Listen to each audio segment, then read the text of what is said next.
So as they are walking up, please welcome this panel of scientists who study phosphorus in the Western Lake Erie Basin.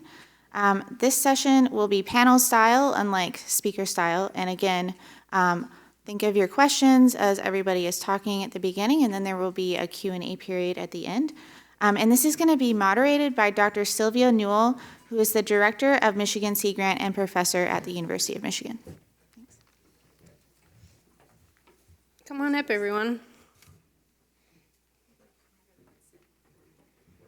Do they have microphones?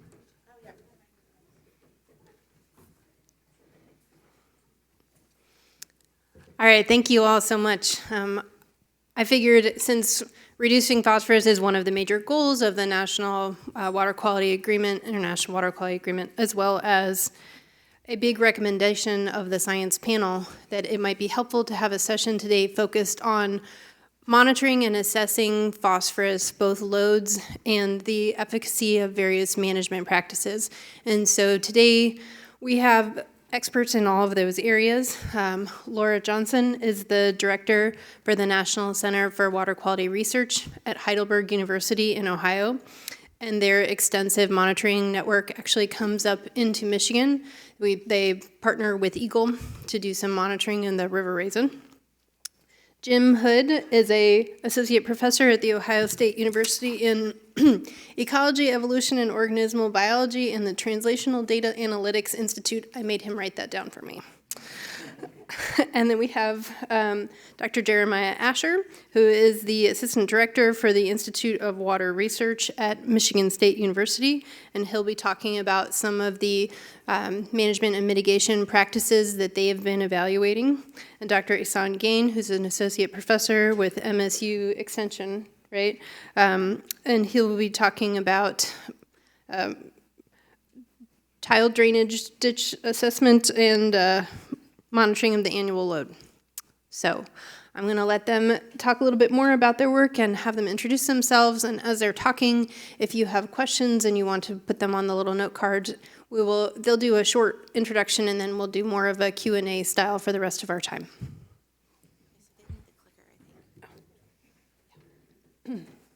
Awesome.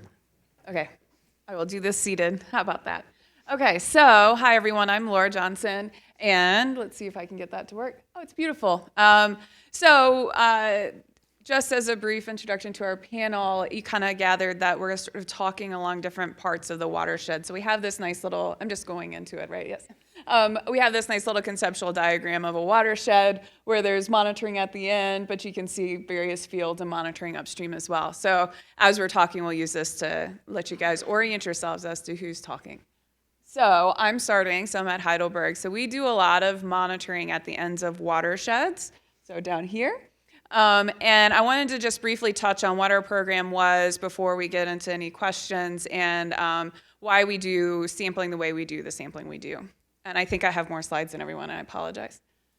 So our tributary monitoring program, you can see we monitor 23 different locations. Of those, almost all of them are in Ohio. We do have the River Raisin. And of the ones in Ohio, most of those, 16 of them are in, 15 of them are in the Lake Erie watershed. The different colors are basically the different lengths of time in which we've been monitoring the different locations. And our longest term locations being the Maumee River and the Sandusky River, the two largest inputs into Lake Erie, where we started those in 1974. The goal of our program is we just want to know these watershed loads. This is a very simple thing you think you should be able to get, but it's actually kind of complicated.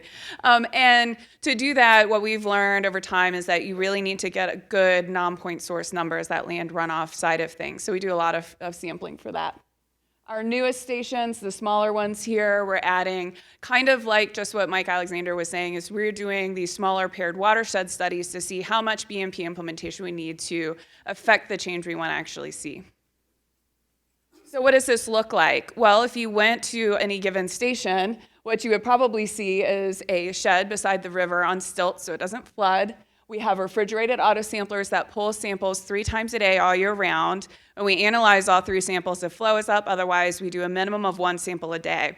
Now, that being said, at the River Raisin, that's not the River Raisin, but it's a good picture anyway. I used to sample 10, 12 years ago.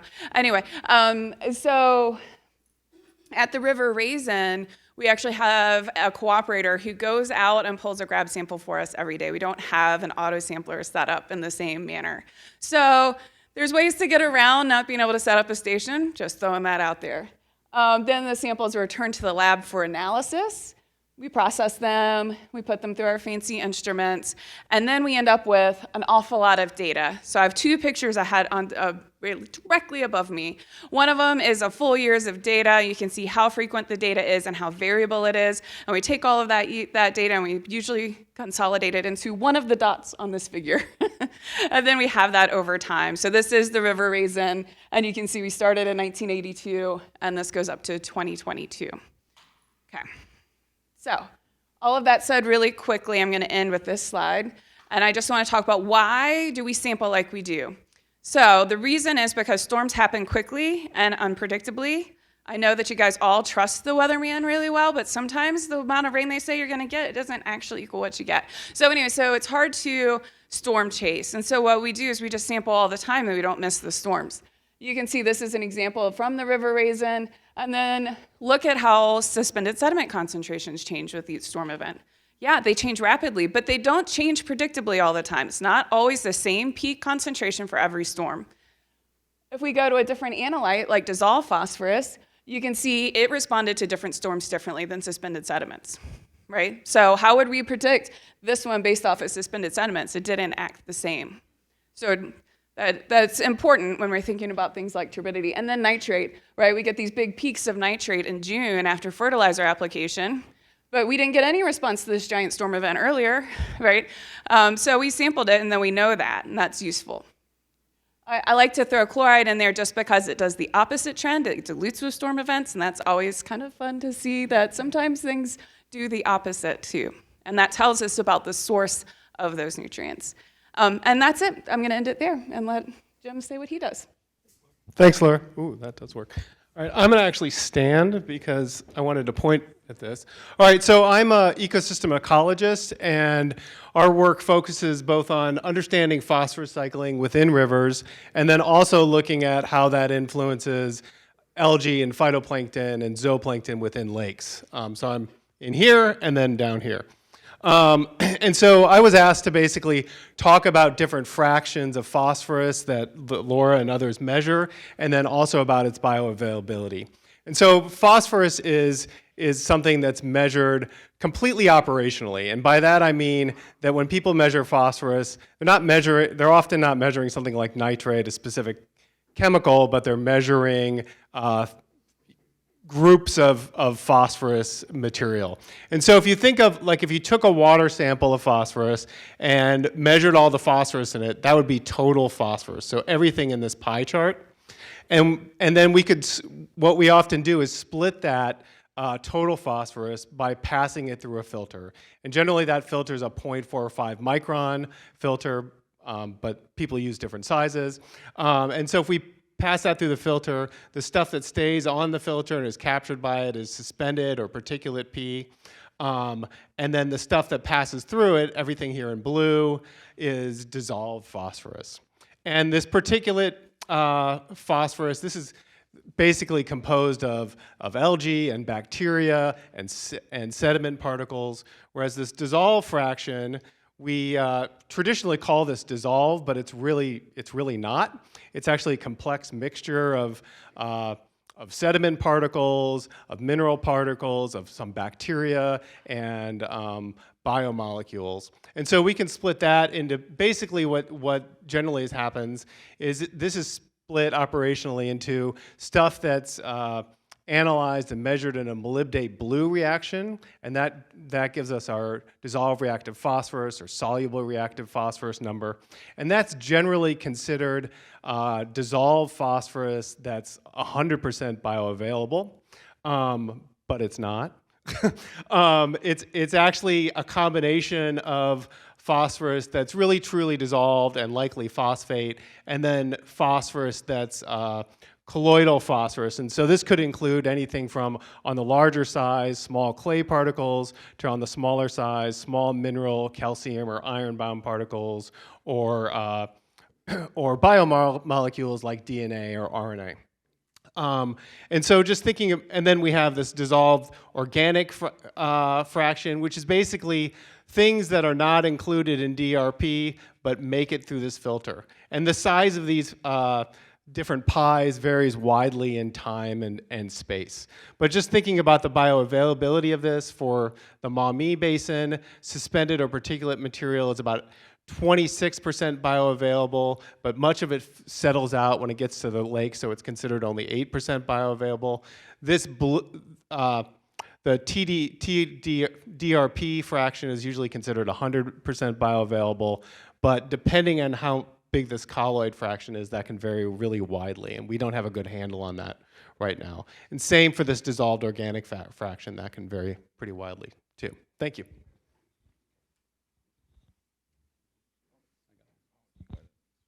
Trying to decide if I should stand or sit, so I guess I'll stand. I'm going to talk a little bit about some of the activities that we have regarding monitoring for phosphorus. Let me go to the next slide. So are we moving up in the watershed?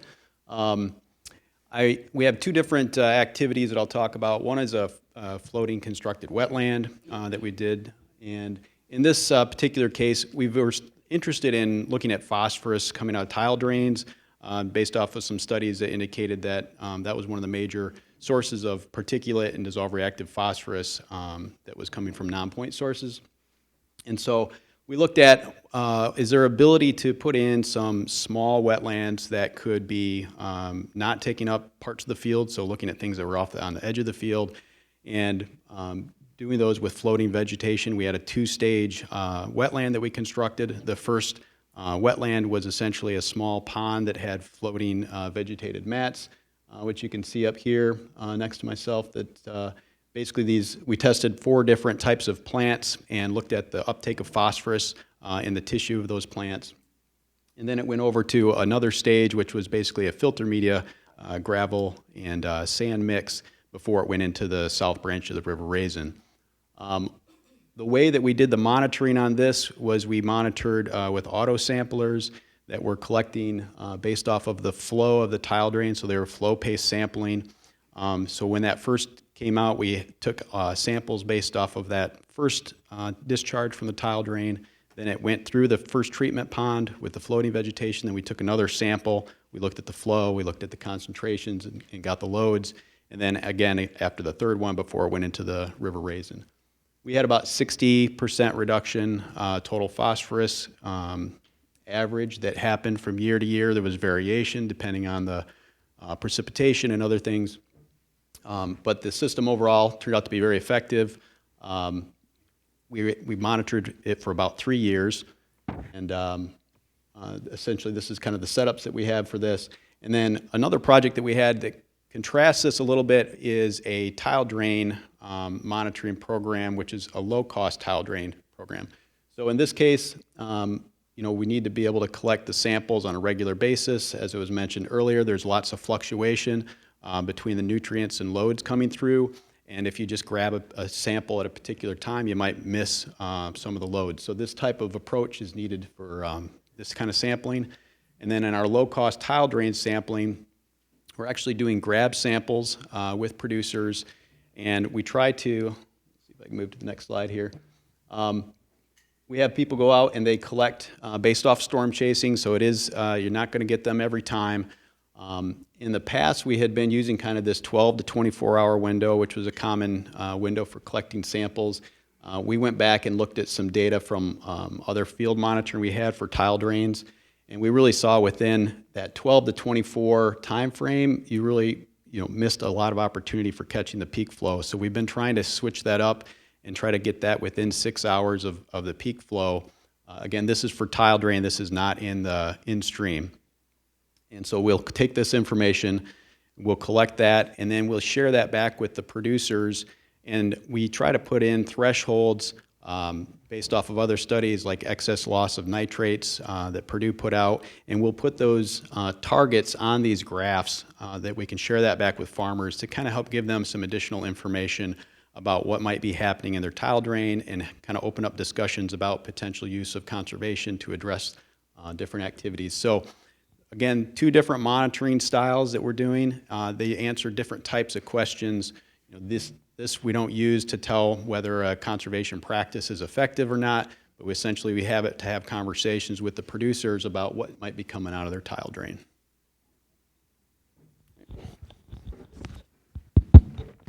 Good morning. I'm Ehsan Ghane. So on your tables, there should be 2 handouts or publications. What I'm going to be going over this handout. So with the details are going to be in here. I'm only going to talk about it a little bit. As